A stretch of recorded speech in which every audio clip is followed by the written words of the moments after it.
মুসলমান ভাইরানে আমার মনে বড় ব্যথা, মনে বড় ব্যথা। কেমন ব্যথা জানো? ওই উত্তরা দিয়াবাড়ি স্কুলের ভিতরে এক যুদ্ধের প্রশিক্ষণ বিমান বাবা হঠাৎ করে বাস্ট হয়ে স্কুলের ছাদের উপরে পড়ে গেল। বিমান বাস্ট হয়ে আগুন আর আগুন, আগুন আর আগুন। স্কুলের ছাত্রীগুলো আগুনে পুড়ে আর চিল্লায়, বলে বাঁচাও, বাঁচাবার মতো তো আর কেউ নাই, কেউ নাই। শুধু কান্নার আওয়াজ, কান্নার আওয়াজ, বাঁচাও, বাঁচাও। চতুর্দিকে মানুষগুলো দাঁড়িয়ে আছে, কিন্তু বাঁচাবার মতো কোনো শক্তি নাই।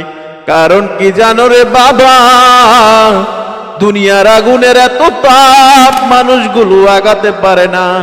আর জাহান্নামের আগুনে কত তাপ হবে জানো নি? ফায়ার সার্ভিস এসে পানি দিয়ে আগুন নিয়ন্ত্রণ করার চেষ্টা করে, সেনাবাহিনী হাজির, পুলিশ হাজির, ছাত্ররা হাজির, আমজনতা হাজির। সবাই মিলে একের পর এক চেষ্টা করে আগুন নিবানের জন্য। কিন্তু না না না, যত আগুন নিবানের জন্য চেষ্টা করে আগুন আরো বেড়ে যায়। কার জানি আদরের সোনামণি বলে বাঁচাও, বাঁচাও। কার জানি কোলের সন্তান বলে বাঁচাও, বাঁচাও। ও বাবা, ও মা, আগুন থেকে বাঁচাও। চারদিকে শুধু আগুন ধাউ ধাউ করে জ্বলে। নামার মতো কোনো অবস্থা নাই, নামার মতো কোনো সিঁড়িও নাই।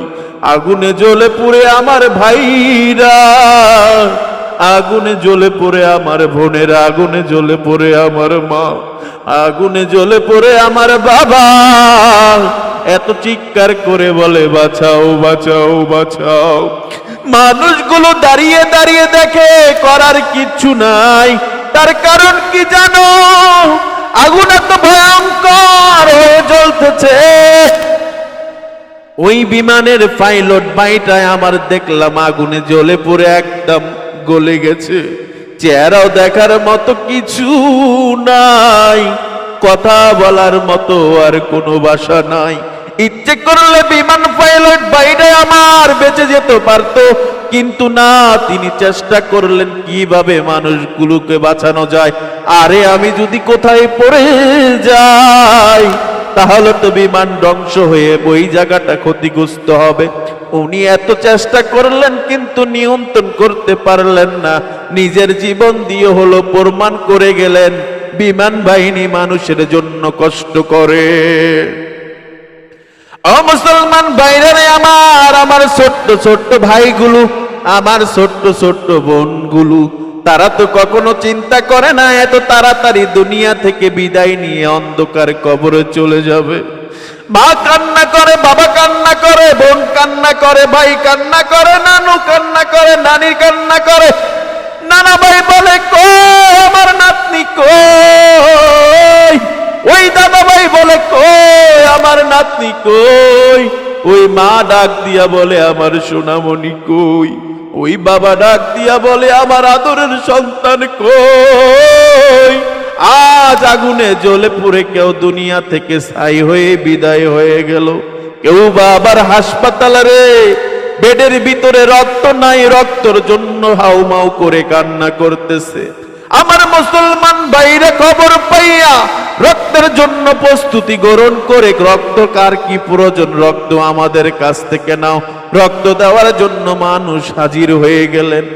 আজ দুনিয়া এইভাবে আগুন লাগলে মানুষ আশেপাশে থেকে আসে বাঁচাবার জন্য রে ভাই। কিন্তু আল্লাহ না করুক যদি তোমার আমার কবরে আগুন লেগে যায়, তোমার আমার কবরে যদি আগুন লেগে যায়, কেউ তো বাঁচাবার জন্য আসবে না। কারণ কবর আগুন, জাহান্নামের আগুন বড় ভয়ঙ্কর। আল্লাহ বলে দুনিয়ার আগুনের চাইতে কোটি কোটি গুণ বেশি আগুন জাহান্নামের আগুন বড় ভয়ঙ্কর। ও মুসলমান ভাইরা রে আমার, নামাজ পড়ে আমার ভাই বোনদের জন্য দোয়া করো। ও আল্লাহ, উত্তরা দিয়াবাড়ি স্কুলে আমার যে ভাই বোন মারা গেল, আয় আল্লাহ মেহেরবানি করে আপনি সকলকে জান্নাতের উঁচু মাকাম দান করেন। যারা অসুস্থ হাসপাতালে আছে আল্লাহ আপনি তাদেরকে সেবায়ে কামেলা দান করেন, তাদের হায়াত বাড়িয়ে দেন, তাদেরকে আপনি সুস্থ করে দেন। বাবা মা ভাই বোন যারা আছে ধৈর্য ধারণ করে চলার মতো তৌফিক দিয়া দেন। ও দোস্ত আমার, তুমি যুবক হইছো কিন্তু তুমি নামাজ পড়ো না, তুমি বৃদ্ধ হইছো নামাজ পড়ো না। নামাজ ছাড়া তো তুমি পরকালে কোনো জান্নাত পাবে না।